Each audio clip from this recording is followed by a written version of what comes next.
शुरू करते हैं क्वेश्चन नंबर 21। ठीक है, तो सबसे पहले इसमें है भारतीय परिषद अधिनियम 1892 किससे संबंधित है।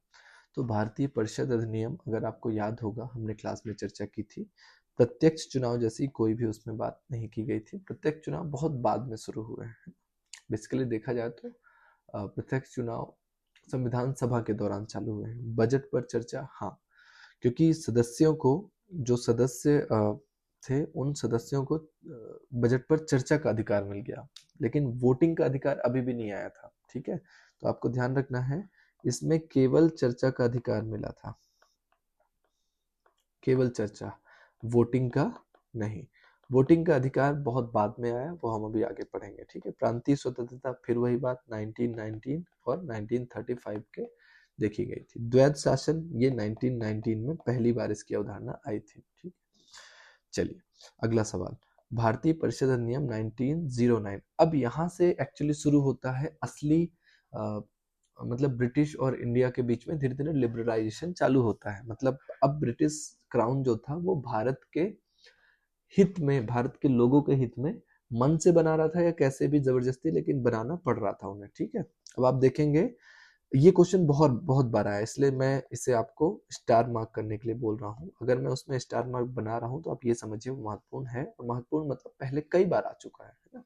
मैं फिर कह रहा हूँ, मैंने केवल इसमें ये नहीं लिखा कि ये आरआरबी एनटीपीसी 2016-17 नहीं लिखा मैंने, लेकिन हाँ ये कई परीक्षाओं में आ चुका है। चलिए, तो भारतीय परिषद ने 1909 को किस नाम से जाना जाता है। ठीक है, तो सबसे पहले मॉन्टेग्यू चेम्सफोर्ड। अब ये मॉन्टेग्यू और चेम्सफोर्ड थे कौन भाई, इनका नाम ऐसा क्यों है। तो उस समय पर जो वायसराय थे देश के और जो उनका सचिव था, उन दोनों का नाम नहीं, सॉरी, जो मॉन्टेग्यू और चेम्स, एक वायसराय भारत के और दूसरे जो उस समय पर प्रधानमंत्री थे ब्रिटिश क्राउन के, ब्रिटिश गवर्नमेंट के, इसलिए इनका नाम मॉन्टेग्यू चेम्सफोर्ड रखा गया है ना। चलिए, आप गूगल में सर्च करेंगे तो आपको ये मिल जाएगा। तो 1919 का जो भारत परिषद अधिनियम आया था वो लाया गया था इनके द्वारा। क्रिस्प मिशन आप सबको पता है, ये 1946 में आया था, जून में, है ना। कैबिनेट मिशन भी लगभग 1946 में आया था। अच्छा, क्रिस्प मिशन आया था 1942 में आया था। ठीक है, पहले क्रिस्प मिशन आया, ये कैंसिल हो गया, लोगों ने इसकी बात नहीं मानी, उसके बाद आया कैबिनेट मिशन 1946 में। तो मार्ली मिंटो सुधार जो है वो 1909 में आया था। और ये क्यों आया था आपको पता है कि 1905 में जो वहां पर राजा थे वो आए हुए थे भारत में, बंगाल में, और आने के बाद बहुत ज्यादा विरोध हुआ और हिंदू और मुसलमान को, मतलब देखा जाए तो बंगाल विभाजन की बात की गई 1906 में। बंगाल विभाजन के बाद क्या जब हुआ ना, तो पूरे देश में एक लहर उठ पड़ी, एक आंदोलन छेड़ दिया गया कि जितनी भी ब्रिटिश सरकार से रिलेटेड चीजें थी उन चीजों को बहिष्कार किया गया बेसिकली, है ना। तो जब बहिष्कार किया गया तो उसके बाद ब्रिटिश क्राउन को लगा कि कुछ सुधार करने चाहिए, अदरवाइज हम यहाँ पर अपने शासन नहीं चला पाएंगे। तो सुधार की वजह से ही 1909, इसीलिए इस पे लिखा है मार्ले मिंटो सुधार, ये कुछ सुधार कर रहे थे अपने अंदर कि यहाँ पर हमें कुछ सुधार लाने की आवश्यकता है। ठीक है, मुसलमानों के लिए पृथक निर्वाचन मंडल की व्यवस्था किसने शुरू की, इसने गलत, मतलब कब शुरू की गई या किस अधिनियम द्वारा शुरू की गई थी। तो मुसलमानों के लिए निर्वाचन, सबसे पृथक निर्वाचन मंडल की शुरुआत की गई थी 1909। देखिए, मैं हमेशा कहता हूं कि जब भी कोई चीज आप पढ़ो तो उसे रटना नहीं है, उसके उस समय का परिवेश आप समझ लेंगे तो आपको पता चल जाएगा कि ऐसा क्यों था। जैसे कि अभी मैंने आपको बताया कि बंगाल विभाजन जो 1906 में करना था, है ना, वो नहीं हो पाया। और बंगाल विभाजन करने का रीजन भी ये था कि पहले हिंदू और मुस्लिम जो थे ना, वो बिल्कुल एक रहते थे, भाईचारा था, मतलब कोई ऐसी अवधारणा ही नहीं थी आपस में कि हम हिंदू हैं मुसलमान हैं, है ना। तो ये इनकी एक बहुत बड़ी ताकत थी। और बंगाल में आप देखो तो बंगाल में हिंदू बहुत ज्यादा थे एक पक्ष में, और दूसरे पक्ष में मुसलमान, जिसे आज आप बांग्लादेश बोलते हैं, वो पहले पूरा भारत का हिस्सा था। तो जो वेस्ट बंगाल आप बोल रहे हैं, वेस्ट बंगाल, ये जो वेस्ट बंगाल था, यहाँ पर हिंदू पॉपुलेशन थी भाई। रविन्द्रनाथ टैगोर, जितने भी ये थे सब यहीं से थे, और जिसे आज आप बांग्लादेश बोलते हैं वो मुस्लिम कम्युनिटी, लेकिन था ये एक ही। तो 1906 में ये बंगाल विभाजन करना चाह रहे थे, हिंदू और मुस्लिम को अलग करना चाह रहे थे, लेकिन वो नहीं कर पाए। इसी के रिप्रिकॉशन में उन्होंने 1909 में मुस्लिमों को सेपरेट इलेक्टोरल दे दिए। अब सेपरेट इलेक्टोरल का मतलब क्या होता है, देखिए 1919 में इसको आगे बढ़ाया गया, मतलब अभी तक तो केवल मुस्लिमों को दिया गया था, अब धीरे धीरे महिलाओं को, एसटी, एससी, ओबीसी को, सिख को, है ना, ये अलग अलग कम्युनिटी को भी, दलितों को अलग अलग इलेक्टोरल देना चालू कर दिए। तो इससे क्या हुआ कि देश कई टुकड़ों में बंटना चालू हो गया। अभी तक हमारे देश में ठीक है वो छुआछूत था अपनी जगह, लेकिन ये नहीं था कि एसटी एससी को, एसटी जो है वो शेड्यूल कास्ट का कोई व्यक्ति है, वो केवल शेड्यूल कास्ट के ही प्रत्याशी को चुनाव में चुनेगा, अब है ना, वोट दे सकता है। पहले ऐसा था कि हिंदू है, अगर उसको कोई मुस्लिम नेता अच्छा लग रहा है तो मुस्लिम को वो वोट देके जिता सकता था, लेकिन अब ऐसा हुआ कि मुस्लिम जो है वो मुस्लिम को ही वोट दे सकता है, जो दलित है वो दलित को ही वोट दे सकता है। तो जब ये प्रक्रिया चालू हुई ना, तो यहाँ से देश का सही में बंटवारा चालू हुआ, है ना। तो यहाँ तक ये बातें समझ में आ गई होंगी। उसके बाद सांप्रदायिक निर्वाचन प्रणाली का जनक किसे कहा जाता है। अब सांप्रदायिक, आपने अभी अभी देखा कि 1909 में सांप्रदायिक निर्वाचन प्रणाली, मतलब देखा जाए तो जब मुस्लिमों को अलग दे दिया, पृथक निर्वाचक मंडल दे दिया, तो उसका मतलब ये हुआ कि सांप्रदायिक निर्वाचन प्रणाली का शुरुआत हुआ। और किसने किया था, जैसे कि अभी अभी हमने पढ़ा, लॉर्ड मिंटो। ये मिंटो भाई साहब ने मिंटोस खा लिया था, और मिंटोस खा के इन्होंने देश को दो टुकड़ों में बांट दिया, है ना।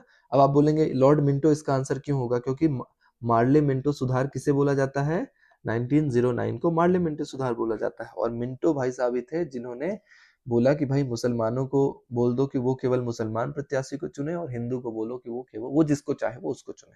तो यहीं से उन्हें जनक बोला जाता है, ठीक है। ये कोई अच्छी बात नहीं है, पर ठीक है। वायसराय की कार्यकारी परिषद में शामिल होने वाले पहले भारतीय कौन थे, है ना।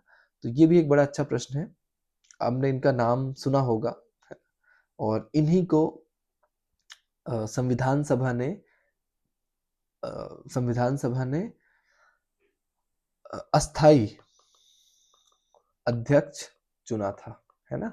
चीजों को आप कनेक्ट करेंगे जितना ज्यादा, उतना ही आप याद रख पाएंगे, ठीक है। चीजों को कनेक्ट करना सीखिए। तो वायसराय की कार्यकारी परिषद में शामिल हुए पहले भारतीय कौन थे, तो जो डॉक्टर बी आर अम्बेडकर थे, ये तो देखा जाए तो बहुत बाद के थे, और ये जो स्वतंत्र भारत हुआ तो उस पर कानून मंत्री थे, मतलब भारत के पहले कानून मंत्री आप कह सकते हैं। फिर डॉक्टर राजेंद्र प्रसाद, ये संविधान सभा के परमानेंट अध्यक्ष और प्रथम राष्ट्रपति बने, है ना। ये प्रथम राष्ट्रपति भी बने और स्थायी अध्यक्ष थे ये, है ना, स्थायी अध्यक्ष थे। और उसके बाद सी राजगोपालाचारी, ये बाद में गवर्नर जनरल बने, है ना, गवर्नर जनरल बने थे बाद में। किसके बाद, जो इसके पहले वायसराय थे उसके बाद, है ना। बचे क्या, सत्येंद्र प्रसाद सिन्हा, ये काफी बुजुर्ग थे, और मतलब 1909 में बुजुर्ग नहीं थे, 1909 में ये अस्थाई 1909 में ये कार्यकारी परिषद, जो वायसराय की कार्यकारी परिषद थी, उसमें शामिल हुए थे। और बाद में 1947 में जब संविधान सभा गठित की गई तो उसके अस्थाई अध्यक्ष बनाए गए। चलिए, भारत सरकार अधिनियम 1990 ने क्या लागू किया। अब 1919 ने क्या लागू किया गया था, बहुत सारी चीजें थी, आपने पढ़ी होंगी सारी चीजें, लेकिन उनमें से सबसे महत्वपूर्ण क्या था। तो देखिए, हम पहले उन्हें हटाते हैं जो हमें पता है कि ये नहीं है। संघीय न्यायालय, आज जो आप सुप्रीम कोर्ट देख रहे हैं, वो सुप्रीम कोर्ट पहले संघीय न्यायालय का काम करती थी, और वो बनी थी 1937 में, ठीक है। तो 1919 से तो उसका कोई वही नहीं है, ऐसे आप हटा दीजिए। उसके बाद प्रांतीय स्वायत्तता। प्रांतीय स्वायत्तता का मतलब ये था कि पहले क्या था कि दिल्ली से पूरे देश में हर चीज चलती थी, लेकिन बोल दिया गया कि ठीक है, कुछ अधिकार राज्यों को दे दिए गए कि आप ये जैसे सड़क का काम है, टैक्स वसूलना, मेला, साफ सफाई, ऐसे छोटे मोटे काम, मतलब प्रांतीय स्वतंत्रता दे दी गई कि आप ये खुद ही कर सकते हो। तो ये जो अवधारणा है ये 1935 की है, और यही अवधारणा आज देखी जाती है जो ग्राम पंचायत होती है हमारी, ग्राम पंचायत, नगर पालिका, नगर पंचायत, ये जो है ये उसी की अवधारणा है। सार्वभौमिक मताधिकार, ये तो बहुत बाद में आया, मतलब इस पे तो मताधिकार बिल्कुल सीमित था, इस पे केवल कहा गया था कि एक तो एजुकेशन की लिमिट रख दी गई थी कि आप इतने पढ़े लिखे होने चाहिए, उसके बाद दूसरी लिमिट थी कि आपके पास इतनी संपत्ति होनी चाहिए। ये 2 बार लगा दी गई थी इसमें, है ना? तो सार्वभौमिक मताधिकार आज है, कोई भी व्यक्ति अगर 18 साल प्लस हो जाता है, 18 साल, तो उसे अधिकार दे दिया जाता है, इसे सार्वभौमिक वयस्क मताधिकार बोला जाता है। अब जो सही उत्तर है वो है प्रांतों में द्वैत शासन। प्रांतों में द्वैत शासन की जो अवधारणा है वो था वो आई है 1919 से। मतलब इसमें क्या होता था, प्रशासन को कुछ विषय थे, है ना, जैसे आज भी बहुत सारे विषय हैं, जैसे सेना, वित्त, रक्षा, ये सारे विषय अलग अलग होते हैं। तो उस समय पर क्या किया गया था, कुछ विषयों को जो गवर्नर जनरल वायसराय थे वो अपने पास रखते थे, जो महत्वपूर्ण थे, ताकि भारत पे कंट्रोल किया जा सके, जैसे रक्षा, पुलिस, शासन व्यवस्था, टैक्स का जो पैसा था, वो सारी चीजें गवर्नर जनरल अपने पास रखता था। लेकिन कुछ ट्रांसफर विषय थे, जैसे कि वो विषय जो उतने महत्वपूर्ण नहीं थे, वो ट्रांसफर विषय में आते थे, जैसे पशुपालन, खेती किसानी, ये सारी चीजें।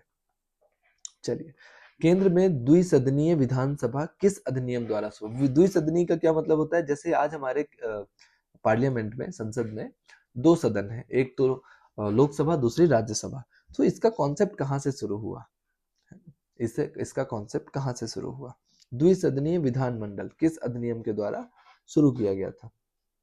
तो स्वतंत्रता अधिनियम, ये तो 1947 में आया, और ये काफी बाद की प्रोसेस है। 1909 का जो अधिनियम था, इसमें जो परिषद थे, है ना, उनका विस्तार किया गया था, विधान परिषद का विस्तार किया गया था। इसका मतलब क्या हुआ कि जो राज्यों में राज्यों में या वहां पर जो कानून व्यवस्था थी, वहां पर परिषदों की व्यवस्था की गई थी। इसके बाद 1935 का जो अधिनियम है, इसमें संघीय योजना की बात की गई थी। संघीय योजना मतलब सारी पावर्स सेंट्रल को होती है, केंद्र को होती है। 1919 का अधिनियम जो था, इसमें जो केंद्रीय विधानमंडल था, केंद्रीय विधानमंडल की बात हो रही है, जो दिल्ली में था, जिसे पार्लियामेंट हम बोलते हैं, संसद बोलते हैं, उसमें 2 सदनों की व्यवस्था कर दी गई, एक लोकसभा, एक राज्यसभा, है ना। साइमन कमीशन की नियुक्ति कब हुई? अच्छा, साइमन कमीशन की भी बड़ी अच्छी कहानी है। आप मुझे ये बताइए कि 1935 का अधिनियम आया, है ना, और ये नियम जब, देखिए 1909 में जब एक 1909, 1919, फिर आना था 1929 में, है ना, 1929 में ये प्रक्रिया इन्होंने की थी कि हर 10 साल में इनको एक भारत शासन अधिनियम या कुछ लेकर आना है, ताकि रिवाइज, होता है ना कि हर 10 साल में हम रिवाइज करेंगे कि कुछ और जरूरत है तो वो करेंगे। तो 1909 का सक्सेस हो गया, 1919 का भी ठीक है, सक्सेस हुआ नहीं हुआ, बट आ गया। अब 1929 में आना था, उसके लिए साइमन कमीशन की नियुक्ति की गई थी। साइमन कमीशन की नियुक्ति की गई थी कि भाई आप जाओ और आप भारत शासन को अच्छे से देखो, वहां पर क्या क्या किया जा सकता है, कुछ प्रावधान जोड़े जा सकते हैं, कुछ हटाए जा सकते हैं, जो भी है। तो जो साइमन कमीशन की नियुक्ति हुई थी, वो हुई थी 1927 में। आपको याद होगा, साइमन गो बैक के नारे लगे थे। लाला लाजपत राय की मृत्यु इसी से हुई थी, है ना, लाठीचार्ज से। साइमन एक व्यक्ति का नाम था, है ना, साइमन करके एक व्यक्ति का नाम था, जो उस कमीशन का सदस्य था या अध्यक्ष था। सांप्रदायिक पुरस्कार की घोषणा किसने की? सांप्रदायिक पुरस्कार का मतलब होता है वही, जैसे अभी हमने बात की कि निर्वाचन के लिए, है ना, कि एसटी कम्युनिटी है, वो एसटी के प्रत्याशी को ही वोट डाल सकती है, एससी एसटी को करेगी, मुस्लिम जो है वो मुस्लिम को करेंगे। ये एक, इसे बोलते हैं कम्युनल अवार्ड, है ना, कम्युनल अवार्ड। तो ये क्वेश्चन बहुत आता है। और जो रैमजे मैकडोनाल्ड थे, आप मैकडोनल्ड से कुछ पिज्जा वगैरह अगर आपने खाया होगा, ऑर्डर किया होगा, तो आप उसी से याद रख लीजिए। रैमजे मैकडोनाल्ड थे, उन्होंने 1932 में, ये डेट भी याद रखिएगा, 1932 में। कब? जब सभी गोलमेज सम्मेलन, आपको याद होगा गोलमेज सम्मेलन इसी दौरान चल रहे थे, और जब वो सारे फेल हो गए, उसके बाद रैमजे मैकडोनाल्ड ने, बेसिकली ब्रिटिश सरकार ने नाराज होकर, गांधी जी के साथ ये वार्तालाप हुआ था, और नाराज होकर उन्होंने कम्युनल अवार्ड की घोषणा कर दी। इसी के बाद पूना पैक्ट आता है, पूना पैक्ट। अब देखिए वहां पर क्या हो रहा था कि अंबेडकर जी जो थे वो कम्युनल अवार्ड के पक्ष में थे। क्यों? क्योंकि कम्युनल अवार्ड से उन्हें ही फायदा था कि वो अपने एसटी एससी या हरिजन कम्युनिटी को आगे बढ़ा सकते हैं। अभी तक क्या था, एसटी एससी ओबीसी जितने भी थे वो सब मिलकर किसी सामान्य वर्ग के व्यक्ति को जिताते थे, वो संसद में जाकर आराम से अपने ही लोगों के लिए काम करता था। तो इससे जो अंबेडकर थे ना वो बहुत खुश हुए। फिर जो पूना पैक्ट हुआ वो डॉक्टर अंबेडकर और किसके, गांधी जी के बीच में हुआ था पूना पैक्ट। ठीक है, उसमें बेसिकली एक ब्रिटिश अधिकारी भी था, लेकिन हाँ फिर पूना पैक्ट हुआ, यही 1932 में ही हुआ था पूना पैक्ट। तो ये जो समय आप देख रहे हो ना, इसी समय पर 1930 से लेके 1932 का समय जो था ये बहुत जरूरी है। यहाँ पे सारे गोलमेज सम्मेलन हुए, 3 गोलमेज सम्मेलन हुए, पूना पैक्ट हुआ, है ना, तो ये थोड़ा सा महत्वपूर्ण हो जाता है। अच्छा यहाँ पर ये भी है, ठीक है, मतलब मैंने वो सारी रूपरेखा आपको पहले ही बता दी और सामने क्वेश्चन है। यही फायदा है आपको इस वीडियो को देखने का कि हम डायरेक्ट क्वेश्चन पे बात नहीं कर रहे हैं। समय जरूर आपका लगेगा, दिन में हो सकता है आप 2-3 घंटे आपको लगे, लेकिन उस 2-3 घंटे को करने के बाद आपका इतिहास या पॉलिटी या जो सब्जेक्ट भी पढ़ रहे हैं वेस्ट नहीं होगा। पूना समझौता किन के बीच हुआ था, पूना समझौता किन के बीच हुआ था? तो अभी अभी मैंने बताया कि अंबेडकर जी पूना वो जो समझो कम्युनल अवार्ड था उसको लेकर काफी खुश थे, और गांधी जी ने अंबेडकर को बुलाया अपने जेल में और उनसे बात की कि चलिए आप इसके जो कम्युनल अवार्ड है इसका विरोध करिए। और इसके बाद ही गांधी जी ने हरिजनों के लिए काम करना चालू किया। उन्होंने वादा किया था बेसिकली डॉक्टर अंबेडकर को कि ठीक है मैं कोशिश करूंगा अपनी तरफ से जितना हो सकेगा कि हरिजनों को उनका जो अधिकार है वो दिलवाऊंगा। तो हरिजनों के लिए जो हृदय परिवर्तन हुआ गांधी जी का वो पहले से नहीं था, वो कब हुआ, पूना पैक्ट पे हुआ, मतलब पूना पैक्ट पे हुआ, और ये 1932 में हुआ था। एक बार देखते हैं शायद इसका कुछ डेट वगैरह आती है तो, है ना। स्वतंत्रता से पहले का सबसे महत्वपूर्ण अधिनियम कौन सा था? आप सबको पता है 1935 का, है ना।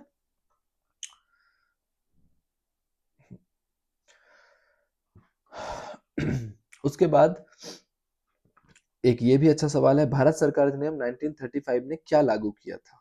क्या लागू किया था? बेसिकली प्रांतीय स्वायत्तता दे दी थी, प्रांतों को ज्यादा से ज्यादा स्वायत्तता दी थी कि आप ये सारे काम प्रांत अपने से कर सकते हैं, उनके लिए उसे केंद्र का मुंह तकने की जरूरत नहीं है या गवर्नर जनरल के सिग्नेचर की जरूरत नहीं है। सार्वभौमिक अधिकार तो दिया नहीं, वो तो जब हम स्वतंत्र हुए तो 18+ को दिया, उसके पहले तक नहीं था। और उत्तरदायी शासन वगैरह पूर्ण जिम्मेदार शासन भी नहीं थी, है ना। तो ये हुआ। अब आते हैं 1935 में कुल कितनी सूचियां थी? हालांकि ये कभी पूछेगा नहीं, इसलिए आप इस सवाल पे ज्यादा गौर मत कीजिए। आपको अगर आंसर जानना है तो मैं बता देता हूँ, 3 सूचियां थी, ठीक है। 3, अच्छा 3 सूचियां कौन कौन सी थी ये भी जान लीजिए। हाँ ये मुझे दूसरा लगा, लेकिन है ये अच्छा सवाल। 3 सूचियां कौन सी? सबसे पहले जैसे आज है राज्य सूची, संघीय सूची और संवर्ती सूची, वैसे ही उस समय पर भी थी। एक संघीय थी, संघीय सूची, दूसरी प्रांतीय और तीसरी समवर्ती। तो समवर्ती सूची का क्या था, जो संघ और प्रांत दोनों उसका यूटिलाइज कर सकते थे, है ना, संघ और प्रांत दोनों उसका यूटिलाइज कर सकते थे। और संघीय सूची कौन सी? जो केवल संघ उस पर नियम कानून बना सकता था, प्रांतीय सूची में केवल प्रांत बना सकता था, ठीक है। चलिए 1935 अधिनियम के अंतर्गत अवशिष्ट शक्तियां किस में निहित थी? तो बेसिक 35 ऑब्वियस सी बात है कि वो होंगी गवर्नर जनरल में निहित थी, ठीक है, गवर्नर जनरल में। संघीय न्यायालय की स्थापना कब की गई थी? संघीय न्यायालय की स्थापना अभी अभी हमने बात की है। संघीय न्यायालय की स्थापना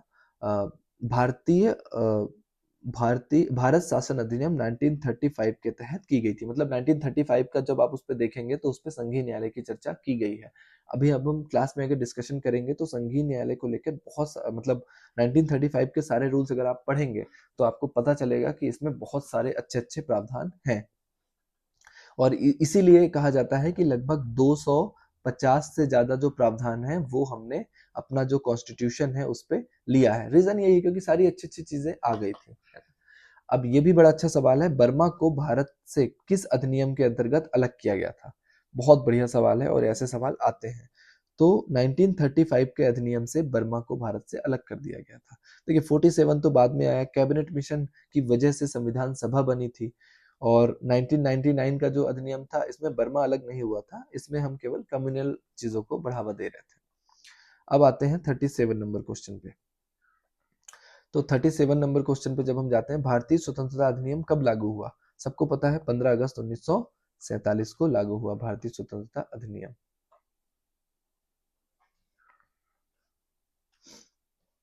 मतलब देखा जाए तो भारत और पाकिस्तान दोनों अलग अलग डोमिनियन बन गए थे।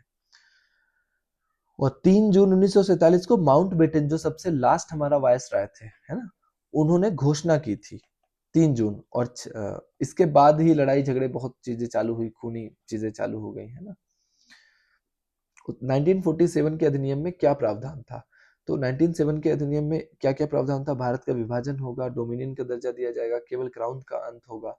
तो जो प्रावधान था वो लगभग ये सभी थे, है ना, लगभग सभी थे, लेकिन ये केवल हटा दीजिए, शायद क्वेश्चन में गलत है ना। डोमिनियन का दर्जा दिया जाएगा, ठीक है, भारत का विभाजन होगा, ठीक है, और क्राउन का शासन का अंत होगा, ये भी ठीक है, ये केवल नहीं होगा इसमें, है ना। आप शब्दों पर भी ध्यान दिया करिए। स्वतंत्र भारत के पहले गवर्नर जनरल कौन थे? स्वतंत्र भारत के पहले गवर्नर, जैसे कि अभी हमने देखा, ये कौन थे? सी राजगोपालाचारी पहले गवर्नर जनरल थे। राजेंद्र प्रसाद तो पहले राष्ट्रपति थे। और लॉर्ड माउंटबेटन कौन थे? स्वतंत्र भारत के बाद पहले गवर्नर जनरल बने, स्वतंत्रता के बाद बेसिकली, है ना। और जवाहरलाल नेहरू पहले प्रधानमंत्री थे। भारत की संविधान सभा किस रूप में परिवर्तित हुई? तो भारत की संविधान सभा किस रूप में परिवर्तित हुई? भारत की संसद, है ना। मतलब देखा जाए जहां पर संविधान सभा बनी थी वो भारत की संसद के रूप में बन गई। कैबिनेट सचिवालय वगैरह ऐसा कुछ नहीं है, सर्वोच्च न्यायालय तो सर्वोच्च न्यायालय ही है, उसमें कोई परिवर्तन नहीं है। स्वतंत्र भारत के पहले प्रधानमंत्री कौन बने? तो सबको पता है, ये डॉक्टर नेहरू बने थे। सरदार पटेल होम मिनिस्टर थे, राजेंद्र प्रसाद प्रेसिडेंट थे, सी राजगोपालाचारी कौन थे? पहले गवर्नर जनरल थे। 42 में आप जाएंगे तो भारतीय स्वतंत्रता अधिनियम ने किस पद को समाप्त किया था? तो भारतीय स्वतंत्रता अधिनियम ने भारत सचिव के पद को समाप्त किया था। भारत सचिव कौन थे? जो क्राउन था, है ना, जो ब्रिटेन में बैठा हुआ क्राउन था, उसका जो प्रतिनिधित्व करता था वो भारत में बैठता था, उसे बोलते हैं भारत सचिव। तो इस पद को समाप्त कर दिया गया। Secretary of state of India इसे बोला जाता था, ठीक है। प्रधानमंत्री पहले जैसे मुख्य न्यायाधीश, अध्यक्ष वगैरह, मतलब अध्यक्ष का तो कोई प्रावधान नहीं, किस चीज का अध्यक्ष, है ना, अध्यक्ष जैसा कुछ नहीं था। चलिए, भारत के सम्राट की उपाधि किसके अंतर्गत समाप्त कर दी गई थी? भारत का सम्राट की जो बात की गई थी वो समाप्त कब की गई थी? भारतीय स्वतंत्रता अधिनियम, मतलब अभी हमने बात की ना, क्राउन के शासन को समाप्त कर दिया गया था, तो इसके तहत समाप्त की गई थी। उसके बाद स्वतंत्र भारत की पहली मंत्रिपरिषद में डॉक्टर बी आर अम्बेडकर के पास कौन सा विभाग था? सबको पता है, उन्होंने कानून की पढ़ाई की थी और उनके पास कानून विभाग था। 1947 में भारत के प्रथम प्रधानमंत्री कौन थे? सबको पता है, जवाहरलाल नेहरू। प्रधानमंत्री के पद के अतिरिक्त जवाहरलाल नेहरू के पास और कौन सा विभाग था? ये बहुत जरूरी है, ये था विदेश एवं राष्ट्रमंडल, इसीलिए फिर हिंदू चीनी भाई भाई करते हुए उनकी डेथ हो गई थी। पहली मंत्रिपरिषद में वैज्ञानिक अनुसंधान विभाग किसके पास था? तो किसके पास था? सी एच भाभा के पास, ठीक है। अब आपको पता ही है बाकियों के पास क्या था, इसलिए अभी हम इस पे ज्यादा डिस्कशन नहीं करेंगे। हाँ, जॉन मथाई हम कह सकते हैं, ये क्वेश्चन आता है, रेलवे एवं परिवहन मंत्री थे, परिवहन मंत्री थे, ठीक है। तो ये थोड़ा ध्यान रखिएगा, बाकी आपको पता है। स्वतंत्र भारत की पहली मंत्रिपरिषद में गृह मंत्री कौन थे? तो गृह मंत्री कौन थे? सरदार वल्लभ भाई पटेल। चलिए, मौलाना अब्दुल कलाम आजाद क्या थे? वे शिक्षा मंत्री थे, है ना। ये स्वतंत्र भारत की बात हो रही है, आपको दो चीजें ध्यान रखते हैं, एक अंतरिम सरकार बनी थी और एक स्वतंत्र भारत बनी थी। तो स्वतंत्र वाले में क्या था, और स्वतंत्र के पहले, मतलब 1947 से 1951 तक, और फिर 1952 ये जो थे चुनाव लड़के आए थे। तो ऐसे करके फिर सरदार वल्लभ भाई पटेल के पास गृह मंत्रालय के अतिरिक्त कौन सा विभाग था? तो इनके पास क्या था? रियासतें। कल मैं बोल रहा था ना कि शायद ये गलत है, तो रियासत का जो विभाग था वो वल्लभ भाई पटेल के पास था, ना कि किसी और के पास। चलिए, खाद्य एवं कृषि मंत्रालय किसके पास था? तो खाद्य एवं कृषि मंत्रालय था जगजीवन राम, नहीं, जगजीवन राम नहीं, डॉक्टर राजेंद्र प्रसाद। मुझे इसमें भी थोड़ी कुछ, अच्छा अच्छा, ठीक है। स्वतंत्रता के प्रारंभिक समय में कृषि मंत्रालय इनके पास था। भारत के पहले शिक्षा मंत्री कौन थे? अबुल कलाम आजाद। रेलवे एवं परिवहन मंत्रालय किसके पास था? अभी हमने पढ़ा जॉन मथाई, ये इंपॉर्टेंट है। स्वतंत्र भारत के पहले वित्त मंत्री कौन थे? कौन थे? गाडगिल, मतलब मुझे ऐसा लग रहा है पहले वित्त मंत्री।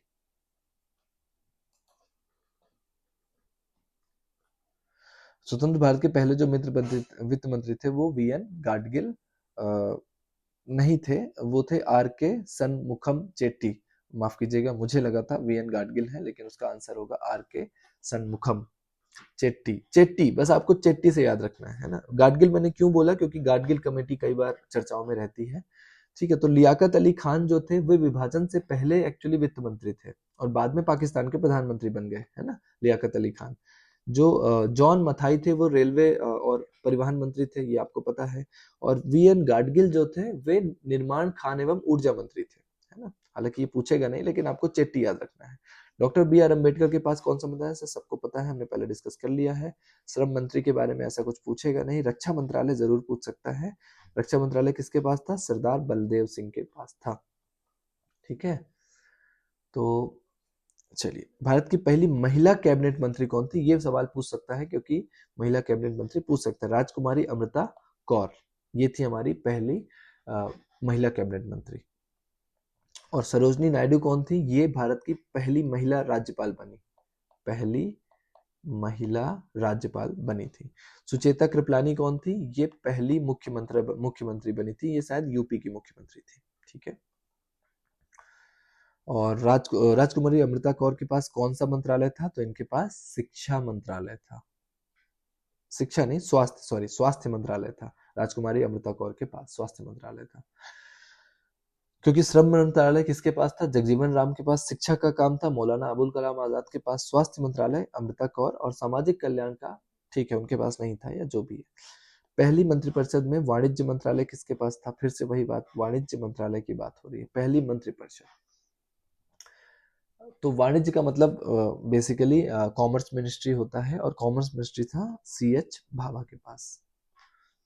1947 में संचार मंत्री कौन थे? ये आमतौर पर नहीं पूछा जाता, इसे आप इग्नोर कर सकते हैं। उद्योग आपूर्ति मंत्री भी इग्नोर कर सकते हैं। निर्माण, ये सारी चीजें बेसिकली जो चार्ट था उससे उठाई गई हैं। हाँ, ये एक बार आप क्वेश्चन कर सकते हैं। अंबेडकर के पास गृह मंत्रालय नहीं था, पटेल के पास वित्त मंत्रालय नहीं था, अब्दुल कलाम के पास था और इनके पास नहीं था, तो ये आंसर सही हो जाएगा। स्वतंत्र निम्नलिखित में से कौन स्वतंत्र भारत की पहली मंत्रिपरिषद का सदस्य नहीं था? पहली मंत्रिपरिषद, स्वतंत्र भारत की बात हो रही है, तो इनमें से कौन नहीं था? ठीक है, सी राजगोपालाचारी, वल्लभ भाई पटेल, नेहरू, कौन इनमें से नहीं थे? बताइए।